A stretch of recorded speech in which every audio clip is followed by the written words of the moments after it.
en la cual, para empezar una investigación se realiza este paso tan importante que es la observación. ¿Sí? Recuerden que la observación tiene tres características. ¿Cuáles son las tres características de la observación? Tiene que ser objetiva, uno de ellos, debe ser exacta y debe ser objetiva, ¿no? Fiel a los hechos, y tomar registro de datos. Eso lo preguntaron una vez en admisión.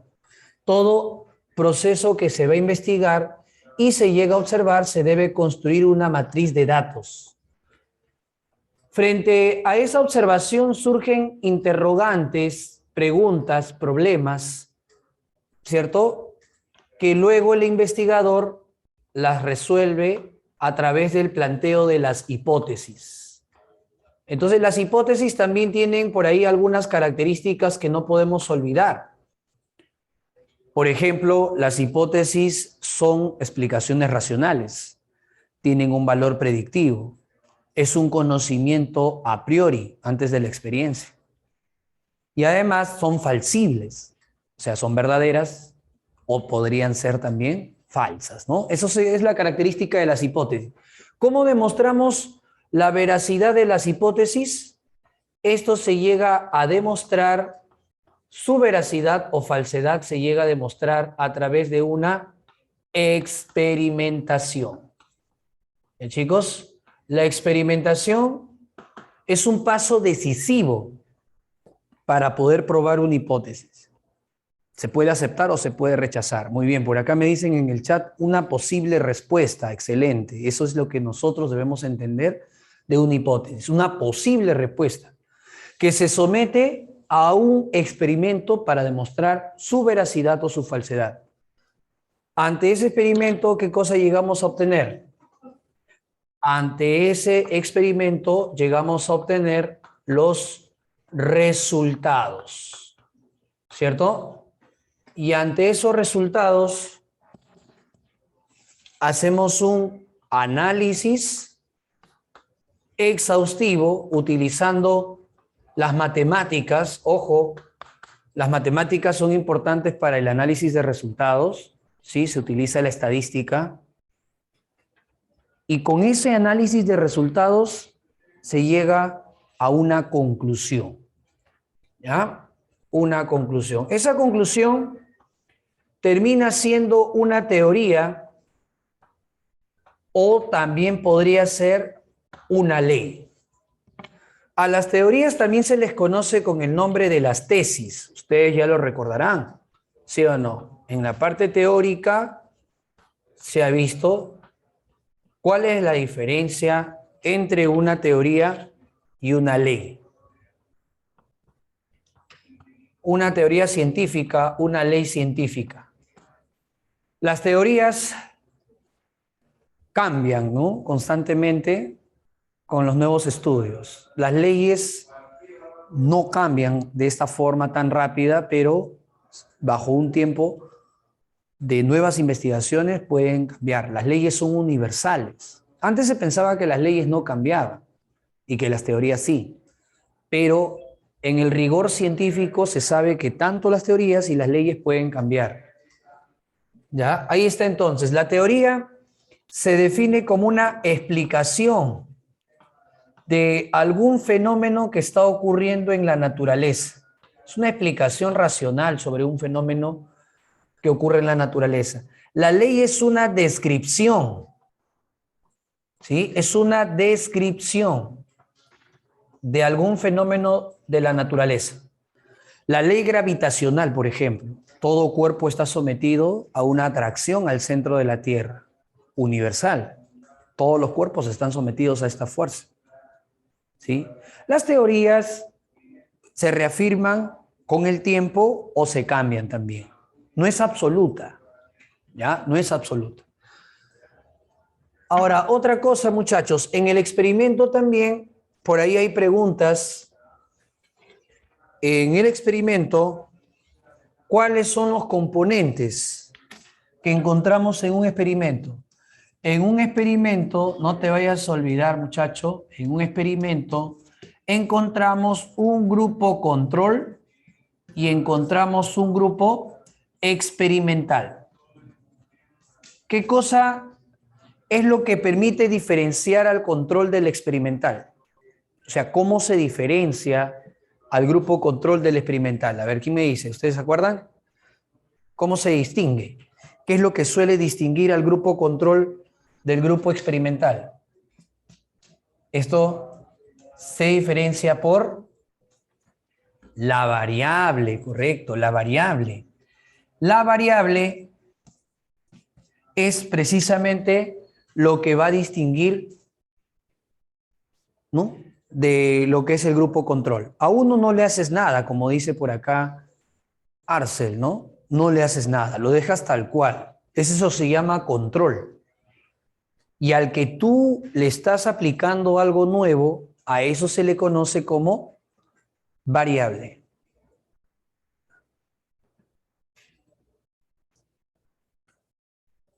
¿Sí? Así es. Eso sería entonces la diferencia entre el grupo control y el grupo experimental. Ya, no te olvides, lo que distingue el grupo control, el experimental, es la variable. A él no le haces nada, al control. ¿Sí? Muy bien, muchachos. Ahí entonces hemos recordado acerca del método científico. Algo que también debes acordarte es que ese método científico se diferencia de otro método a la cual nosotros lo llamamos el método empírico. A ver, ¿qué diferencia hay entre el método empírico y el método científico? Eso también ya lo debemos de saber, ¿eh? Preguntas clásicas que hace San Marcos. ¿Qué conforma un experimento y qué diferencia hay entre el método empírico y el método científico? ¿Cuál es la diferencia? A ver, ¿qué me dicen los muchachos? ¿Qué me dicen los muchachos del repaso 4? A ver, ¿qué diferencia hay entre el método empírico y el método científico? El empírico es la experiencia, me dice Mirko, ¿correcto? Es por ensayo y error. Excelente. El empírico es así, ¿no? Lo aprendes por ensayo-error, ¿no? Cuando uno maneja bicicleta, entonces aprende por el ensayo y el error, la práctica, la praxis. En cambio, por acá dice Tomás, uno se sustenta. Exacto, el método científico encuentra el sustento, ¿no? El sustento más la experiencia. Así es. Muy bien, muchachos, excelente. El método científico es la experiencia más el sustento. El método empírico solamente es la experiencia, nada más.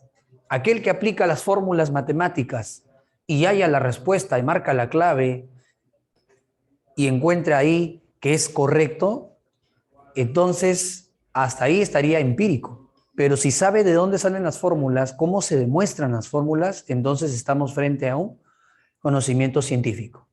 ¿Ya? Muy bien, esas dos cositas no te olvides, ¿ah? ¿Qué elementos tiene un experimento y qué diferencia hay entre el método científico y el método empírico? No te olvides, control, experimental y la variable. Listo, muchachos. Lo otro que tenemos que revisar es acerca de las características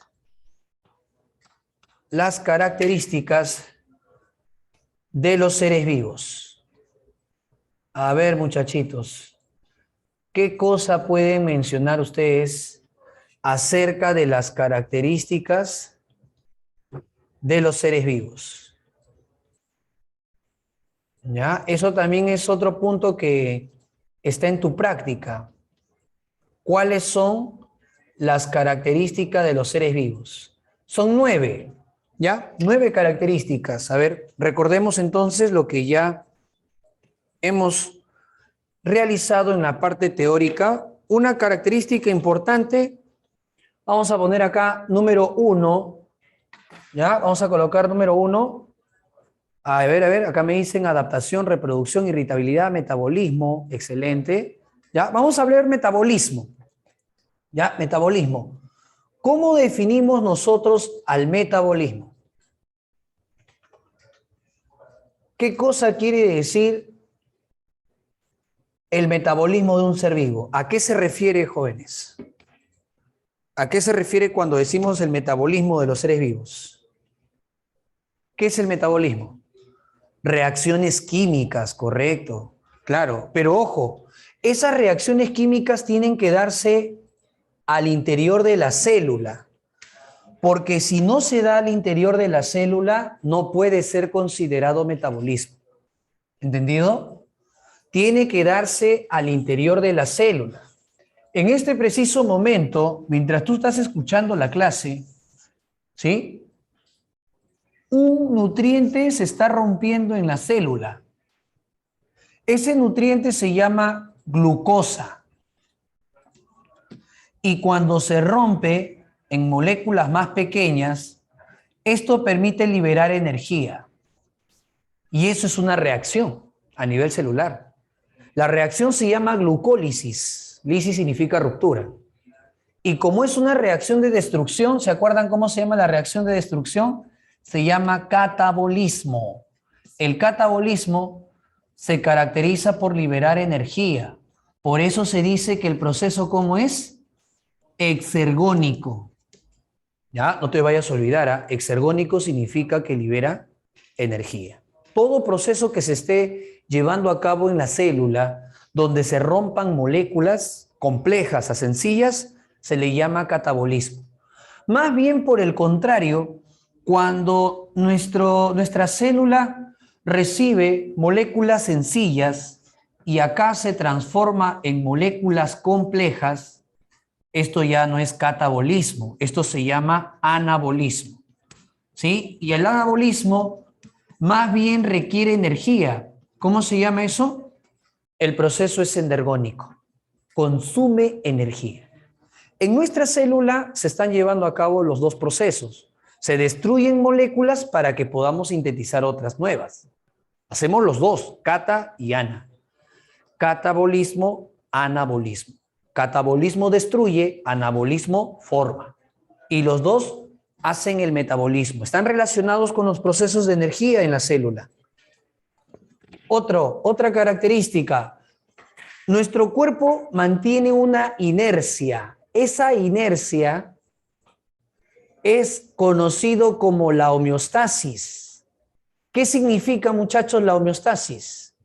La homeostasis es el equilibrio interno. Nuestro cuerpo mantiene condiciones en equilibrio, ¿sí o no? Ahí está, muy bien, Jeremy, muy bien, Tomás. La homeostasis se refiere al equilibrio. Por ejemplo, nuestra temperatura debe estar entre 37 a 36.5, un poquito más, un poquito menos. No debe pasar los 38, ¿sí o no? Pero ¿cómo llegamos a ese balance? Es que hay un termostato. Ese termostato se llama hipotálamo. Si por alguna razón nuestra temperatura se eleva más de lo normal, inmediatamente el hipotálamo envía señales nerviosas y permite que las glándulas sudoríparas puedan liberar sudor para poder enfriar al cuerpo. Ese es su mecanismo, ¿no? Lograr mantener la temperatura en equilibrio. Si por alguna razón más bien hay una hipotermia, ¿no? De repente nos vamos a un lugar de altura, sabes que a mayor altitud la temperatura disminuye, empezamos a sentir que nuestra temperatura disminuye, el hipotálamo lo detecta e inmediatamente dice por acá, Jeremy, tirito como pingüino. Claro, no empiezas uno a tiritar, a temblar. Cuando uno tirita de manera involuntaria, los músculos están moviéndose y al moverse rompen moléculas. Al romper moléculas se libera calor. Entonces eso permite que la temperatura pueda regresar al equilibrio. Esa es homeostasis. Mantener condiciones en equilibrio. ¿Qué pasa si la sangre está llevando un azúcar importante que es la glucosa? ¿Sí? Ese azúcar no debe pasar los 120 miligramos por decilitro de sangre. No debe pasar. Pero si pasa, ¿quién se activa? El páncreas. Y el páncreas dice, no, no puede estar más de 120. El páncreas manda la insulina y la insulina, ¿qué hace cuando la glucosa se ha elevado? Y la insulina baja los niveles y retorna al equilibrio. O sea, la insulina al final de cuentas mantiene una condición que es la cantidad de glucosa en equilibrio. Lo mantiene constante. Lo mantiene constante. Entonces, eso hace el páncreas. Pero más bien, ¿qué pasaría si la cantidad de glucosa disminuye muy por debajo de los 80, 70, 60? Ya es muy bajo. La persona se encuentra en inanición, no está comiendo. Entonces el páncreas dice, ah, no, esta persona está con glucosa muy baja. Manda a otra hormona, se llama glucagón, así se llama. ¿Y qué hace el glucagón? Eleva la glucosa para que vuelva al equilibrio. ¿Te das cuenta? O sea, tenemos nosotros reguladores internos para mantener el balance, para mantener la homeostasis. ¿Sí?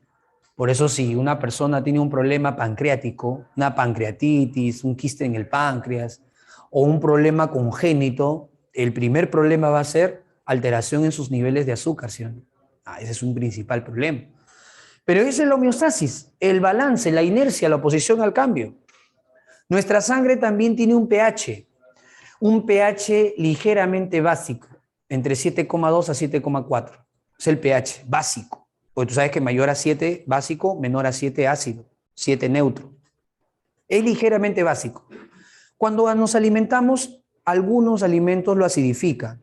Entonces, cuando el pH se acidifica, la sangre no debe disminuir mucho su pH.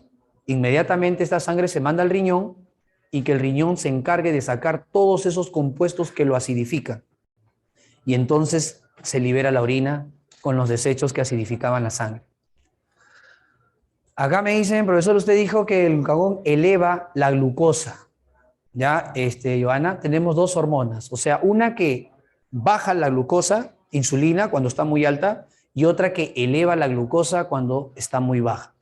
Si yo encuentro un perrito abandonado que lleva semanas sin comer, es probable que la cantidad de glucosa esté por debajo de lo normal.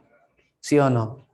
Claro, y es probable que su páncreas haya liberado esta hormona para poder incrementar esos niveles de sus reservas que tiene. Y mientras va usando sus reservas, el perrito va volviéndose flamélico, va en este caso inmediatamente a bajar de peso, se destruye la masa muscular, o sea, toda una serie de cambios. ¿Ya? Otra característica, vamos a poner acá, número 3, la coordinación. ¿Ya? La coordinación. ¿Qué cosa entendemos por la coordinación? La coordinación, jovencitos, es la captación de los estímulos. ¿Está bien? La coordinación consiste en la captación de los estímulos. En eso consiste la coordinación. Captar estímulos. Por ejemplo, si tú percibes el perfume de una persona, ¿ya? Ese olor está siendo captado por nuestro órgano sensorial, ¿no? Y la llegada del estímulo se llama coordinación. ¿Sí? La coordinación, captar el estímulo. Pero ya cuando uno responde al estímulo, recién a eso se le llama irritabilidad. La coordinación está muy relacionado con la irritabilidad. ¿Está bien? Está relacionado la coordinación con la irritabilidad. En algunos libros lo ponen junto, pero en realidad son dos cosas diferentes. Uno es la llegada del estímulo y el otro es la respuesta al estímulo. ¿Qué pasa cuando tú viajas a un lugar de altura? El principal problema es la falta de oxígeno. Correcto, muy bien, Arce. Tú dices aferente y eferente. Correcto, eso es. La conducción del estímulo es mediante una vía aferente, coordinación. Y la respuesta ante ese estímulo es mediante una vía eferente. Eso se llama irritabilidad. Muy bien, ¿ah? Está relacionando el sistema nervioso con ello. Está bien. Pero tenemos también nosotros que la irritabilidad va a ser la respuesta. Si tú viajas a un lugar de mayor altitud, el estímulo va a ser la poca cantidad de oxígeno. Tus riñones detectan eso, inmediatamente empiezan a provocar un cuadro que es el soroche, el mal de altura. Esa es la respuesta. ¿Te das cuenta que es distinto, sí o no? Claro. Otro ejemplo, mira, otro ejemplo. Un perrito que está en tu casa está durmiendo y de pronto llega una sustancia química y su olfato lo percibe. Y el perrito está que quiere salir de tu casa a toda costa. ¿Qué ha percibido? Ha percibido probablemente las feromonas de una hembrita que está en celo, es una etapa de celo, etapa reproductiva, ¿no? Y ese perrito quiere salir a toda costa, ¿sí o no? Si tienes gatos, se han ido de tu casa y han vuelto después de un tiempo. Claro, entonces es la respuesta. Así es, así es. Entonces es la respuesta al estímulo. La coordinación es la llegada del estímulo y la irritabilidad es la respuesta. ¿Qué me dicen por acá? La reacción es la irritabilidad. Así es, Ximena. Sí. Hay tres tipos de irritabilidad que seguramente lo han estudiado ustedes en la teoría. Uno de ellos se llama tropismo, que es el crecimiento de las plantas. Otro de ellos es la nastia, que es el movimiento de las plantas sí se mueven. Y el otro es la taxia, que es el desplazamiento. ¿Se acuerdan de eso? Tropismo es el crecimiento que tiene una planta. Si el tallo de una planta está orientado hacia la luz, entonces a eso se le llama el fototropismo. Fototropismo.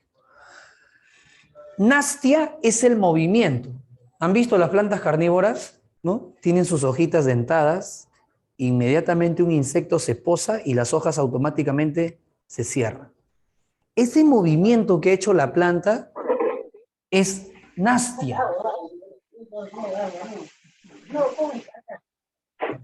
Están penando, creo. A ver, ¿qué pasa ahí?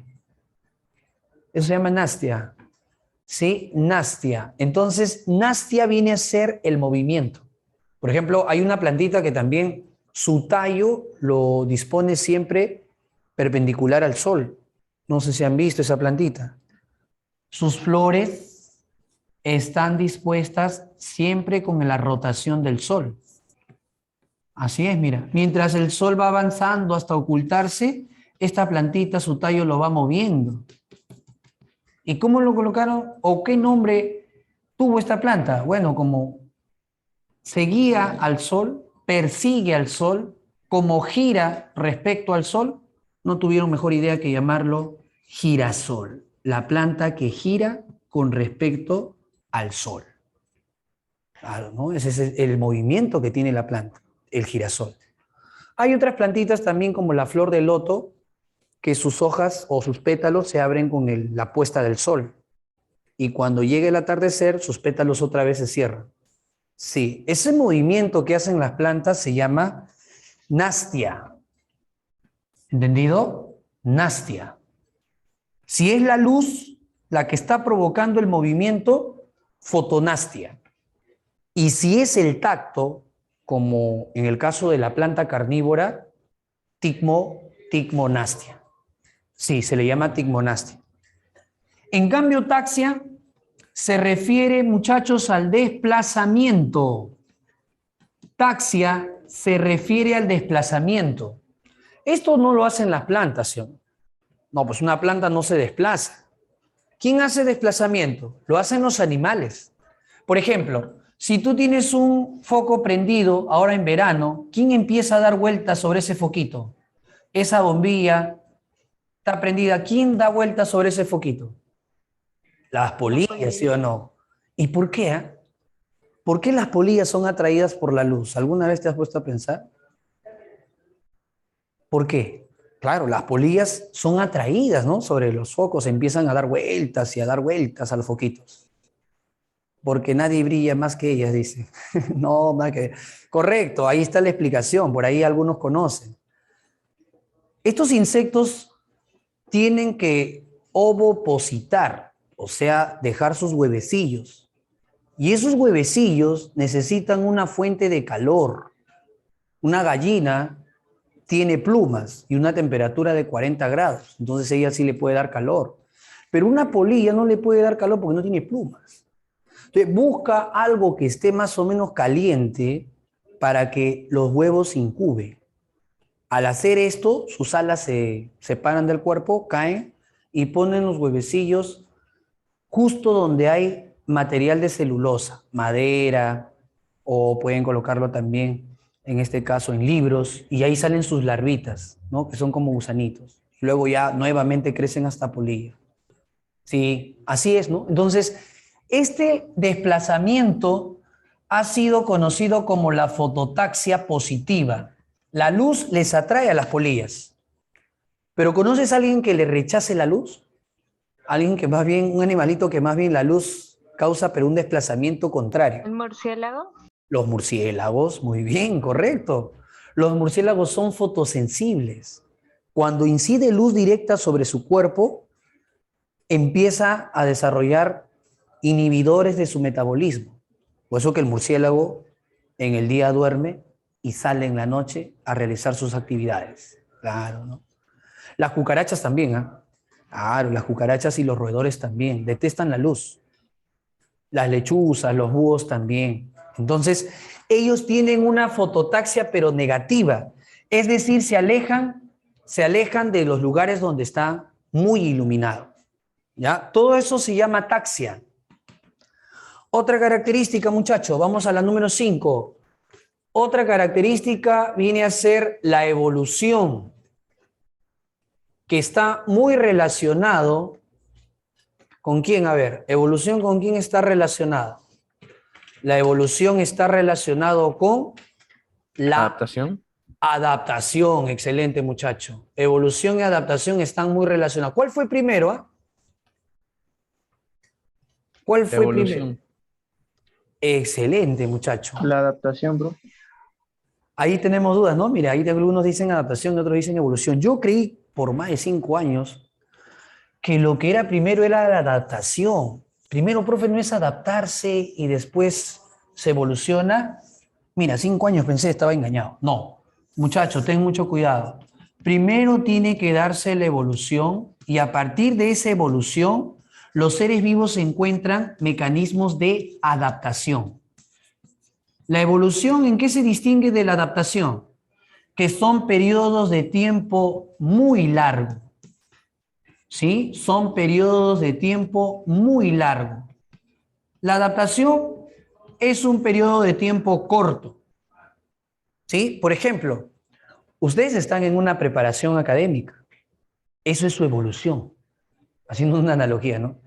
Desde primaria, secundaria, y mira, estás aquí continuamente para tener adaptaciones y cuando estés en la universidad, tú puedas ser autodidacta. Ojo, es importante, porque a veces yo, por ejemplo, en mi primera clase de la universidad esperaba una clase de biología pizarra llena, pues, ¿no? Como es en academia. Nada. En la universidad, clase de biología, el profe pone título, 3, 4 palabritas y se va a la media hora. Y te manda a leer tremendas separatas.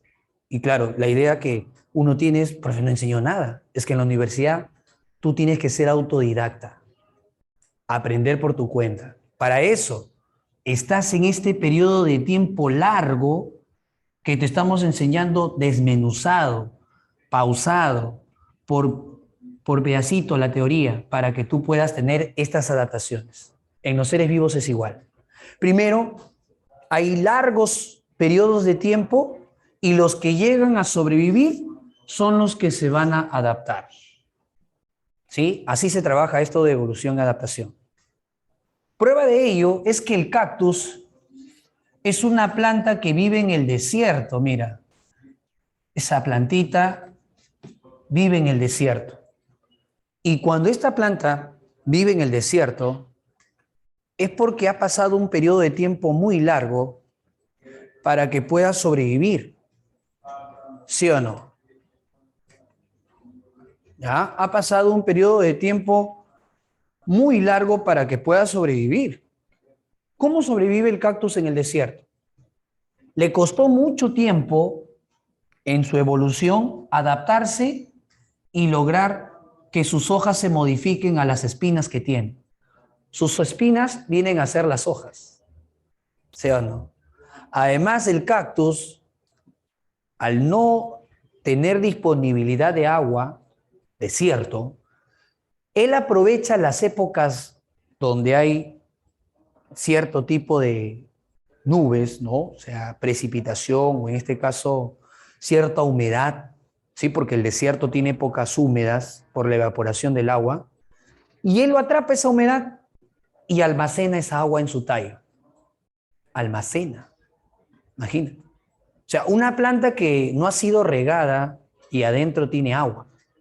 Es un tallo, le llaman así, un tallo suculento. Es un tallo que tiene agua al interior. ¿Sí? Sin embargo, personas que no saben esto, compran su cactus, lo llevan a su casa y están que lo riegan todos los días. Al mes ese cactus está muerto. Claro, pues no, ¿por qué? Porque ese cactus vive en lugares donde no hay agua. Y cuando tú le das agua, más bien inhibe su crecimiento, ¿no? Entonces, hay plantas que requieren poquísima agua. Son extraídas del desierto y tienen ese comportamiento. El exceso de agua más bien ahoga sus raíces. ¿Sí? Las plantas también se asfixian, se ahogan. 1 o 2 veces por semana, más no, necesitan ellos. Y poquita. Otras plantas también son unas que la venden en macetitas chiquitas, sus hojas son gruesas, se llaman crasuláceas, unas hojas que tienen hojas gruesas. También, ¿no? En macetitas lo regalan, ¿no? Como adornito. También regando todo el día, ¿no? Y ahí muere la planta. Son plantas extraídas del desierto. Acá me dicen, profesor, ¿el bronceado de la piel al exponerse al sol es adaptación? Es una pregunta que plantea San Marcos, ¿no? Esa pregunta lo pone San Marcos. Cierto día, Juanito, Pepito, Luchito se va a la playa y empieza a desprenderse la piel, ¿no? Y su mamá le dice que es un proceso que ocurre normalmente, que no se preocupe, que luego va a formar la piel, ¿sí o no? ¿Y qué sería eso? Nosotros, muchachos, si analizamos la pregunta, ¿no es cierto? Esto sería una adaptación, claro, porque cada vez que sometemos a la piel a elevada radiación, la piel se regenera. Es corto, correcto. Muy bien, Mariana, muy bien, en este caso, Jeremy. Es corto y eso es adaptación, ¿no? Nosotros tenemos esa característica. ¿Ya? No te vayas a olvidar, por favor, la idea que quiero que tengas claro es que la evolución es primero, la adaptación es después. ¿Ya? No te vayas a olvidar. Muy bien, para que sea evolución, el texto te tiene que decir que tiene que ocurrir millones de años. Por ejemplo, si te dicen, el hombre y el chimpancé han demostrado que sus genes o sus cromosomas son muy similares y que probablemente tuvieron un antepasado en común. Entonces, ¿con qué característica está relacionado esto? Con la evolución, ¿sí o no? Porque han pasado millones de años para encontrar esa cercanía, ¿no? Entre estos dos primates. Somos primates igual que ellos. Otra característica, muchacho, número 7. ¿Cuál es la característica 7? Vamos a colocar acá el Producción. crecimiento. A ver, ¿cuál mencionaron? El crecimiento. Todo organismo crece, pero ten mucho cuidado.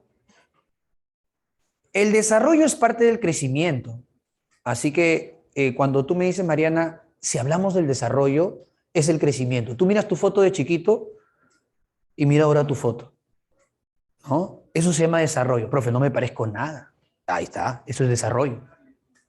¿Sí o no? Tú ves una oruga y luego una mariposa. Eso es desarrollo, solamente que en ellos se llama metamorfosis. Claro, nosotros no hacemos metamorfosis, ¿no? Pero el desarrollo es parte del crecimiento. Está incluido, ¿sí? Puede ser muy radical, como el caso de la oruga a la mariposa, o puede ser parcialmente como el caso nuestro. Cambiamos poquito, aunque hay algunos casos que hay unos cambios radicales, ¿no? Pero eso ya depende de la genética y del factor ambiente, ¿no? O sea, tú ves tu foto de chiquito y ves tu foto grande, entonces vamos a ver qué ha pasado. ¿Ya? El crecimiento puede ser por el aumento de volumen. ¿Cómo se llama cuando hay crecimiento por aumento de volumen? Eso se llama hipertrofia.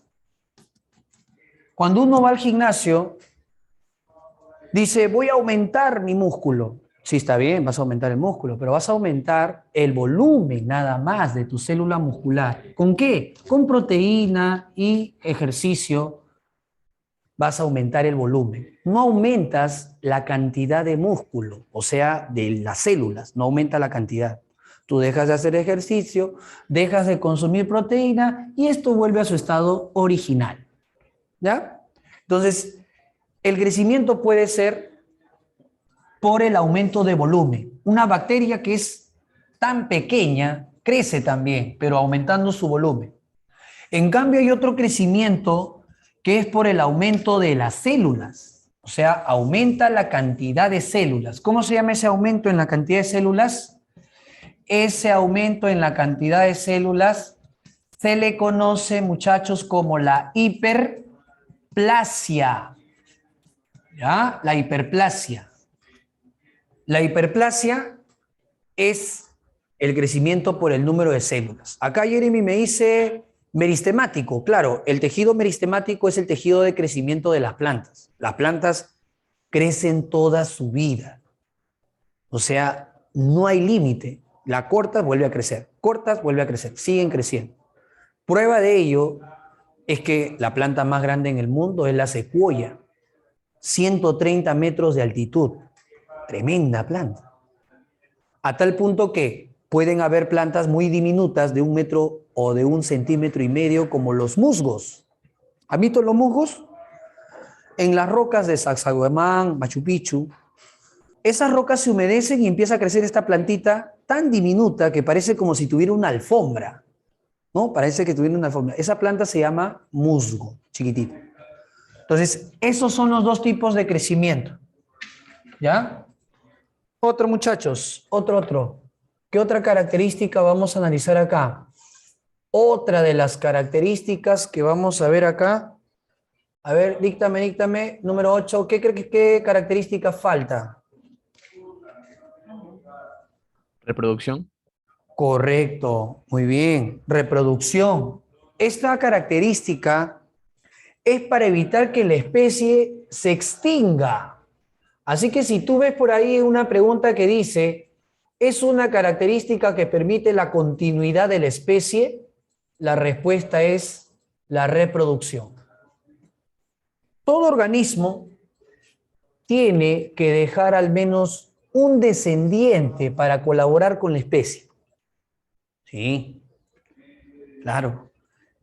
Esto ha pasado en algunas especies y cuando se ha reducido esta tasa reproductiva, han llegado al punto de casi extinguirse. El panda, por ejemplo. La hembra del panda ovula una sola vez cada 2 años, imagínate. Y sumado a eso, el panda es exquisito de las hojas de bambú de China. O sea, muy selectivo de esa planta. Y había destrucción de estos bosques donde había bambú. Se utilizaba bastante ahí. Casi se llega a extinguir. Menos mal que se controlaron formando una reserva donde los pandas iban a estar protegidos y ya sacaron a esta especie de la extinción. En nuestro país pasó lo mismo, pero con la vicuña. Es que su piel, su fibra era cotizada. Lo mataban muy temprana edad. ¿Sí? Cazadores furtivos comercializaban este animalito, pero también se creó la primera reserva nacional en el Perú. ¿Cómo se llama la primera reserva nacional en el Perú? Eso lo preguntó San Marcos, año 2000, hace mucho tiempo, tú todavía ni nacías de repente. Año 2000, San Marcos pregunta, ¿cuál es la primera reserva nacional? El Manu es un parque nacional, Jeremy, que hay en Tingo María, buen lugar para visitar. Sí, perdón, Cusco, Madre de Dios. El Manu es un parque nacional. No, la primera reserva nacional, Cutervo es un parque, queda en Cajamarca. Ahí se cuida las aves que se llaman guácharos, se creen murciélagos. Ajá. Pampas Galeras, muy bien. Esa ha sido la primera reserva nacional. San Marcos ha preguntado hasta en 3 ocasiones sobre Pampas Galeras. Preguntó cuál es la primera reserva nacional y preguntó cuál de las siguientes es una reserva nacional. Pampas Galeras, para proteger la vicuña. ¿sí?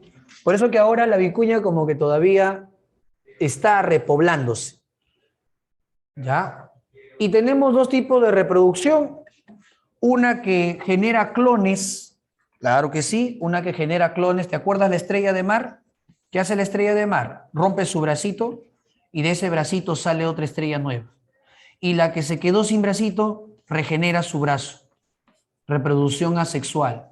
No hay gametos, no gasta mucha energía, no hay mucho gasto de energía. Es rápido, es sencillo, pero tiene un gran problema. ¿Cuál es el gran problema de esta reproducción? ¿Ah? ¿Qué No le hay falta? variación, ¿Cuál? no hay variación genética, profesor. Exacto, no hay variación. Esto es lo que es desventaja para una reproducción. No hay variabilidad, no hay recombinación de genes.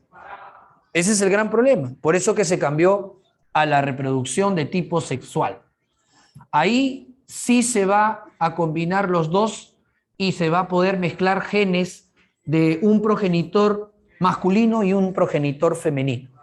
¿Ya? El éxito de la reproducción es cuando haya diferencia en los descendientes, no cuando sean clones. ¿Sí? ¿Nosotros haremos reproducción asexual? ¿Qué dices? ¿Qué dices? ¿En nosotros habrá posibilidad? La mayoría dice no, ¿no? Claro, sí, yo también pensaba eso. Aunque los expertos en esta materia sostienen que esto está ubicado en un gen todavía en algunos de nosotros. Sí, la mayoría perdimos la capacidad, pero está ubicado en un gen que no lo tenemos todos. ¿Y sabes cuándo te das cuenta? Cuando ese gen se activa y hace que el embrión se parta en dos. ¿Y qué origina? Cuando el embrión se parte en dos. Gemelos, pues claro, los gemelos es una prueba de que antiguamente teníamos esa capacidad, ¿no? Pero los gemelos provienen de dos células idénticas, de un mismo esperma y un mismo óvulo, pero no todos son capaces de dar gemelos, ¿sí o no? Eso está ubicado en genes. Aunque el avance tecnológico ha hecho que ahora se pueda inducir. ¿Quieres tener gemelos? Ahora ya se puede inducir con el avance científico. ¿Ya? Y la última característica, jóvenes, va a ser la organización compleja. Sí, muchachos. Todo ser vivo tiene una organización físico-química muy compleja. ¿Ya? ¿Te acuerdas de los niveles de organización? Yo creo que sí. ¿Ah? ¿Cuáles son los niveles de organización? Habían 3 niveles de organización. ¿Cuáles son? El nivel químico, que lo vamos a ver el día de hoy. El nivel químico llamado también abiótico. El atómico, el molecular, el macromolecular, el supramolecular y el que San Marcos ha incorporado en su texto organular. Ya son 4. 4. Por ejemplo, atómico, los bioelementos que están en los seres vivos. Los más abundantes, el chon. El chon. ¿Ya? Molecular puede ser la glucosa. Claro, la glucosa es del nivel molecular, es un monómero. Pero tenemos otro macromolecular que puede ser el almidón. El almidón es macromolecular porque es un conjunto de glucosas. Supra, acá estarían los virus. Miren, muchachos, los virus, está la cromatina, está el ribosoma, está el nucleolo, está la membrana, está la pared celular. Todos ellos son, ¿qué son ellos? Supramoléculas. Pero chicos, hay un nivel que San Marcos incorporó en su texto, que es el organular. Y acá están las mitocondrias, están los cloroplastos, están los lisosomas y están los peroxisomas. Todos ellos pertenecen al nivel abiótico. No hay vida en ninguno de ellos. Ojo, no hay vida en ninguno de ellos. O sea, profe, el virus no tiene vida. No, es una supramolécula. ¿Ya? Después del descanso vamos a revisar el nivel biológico y el ecológico. ¿Ya? Vamos a hacer una pausa, ¿no? Pues tenemos un bloque de 2 horas después. ¿Ya? Así que aliméntate, llena de glucosa esa sangre para que vaya al cerebro y estés activo para este par de horas que vamos a hacer bioquímica. ¿Ya, muchacho? ¿Hasta ahí alguna pregunta para cerrar este primer bloque? ¿Todo bien? Todo bien, profe. Listo, jóvenes. Entonces, volvemos para continuar, ¿ya?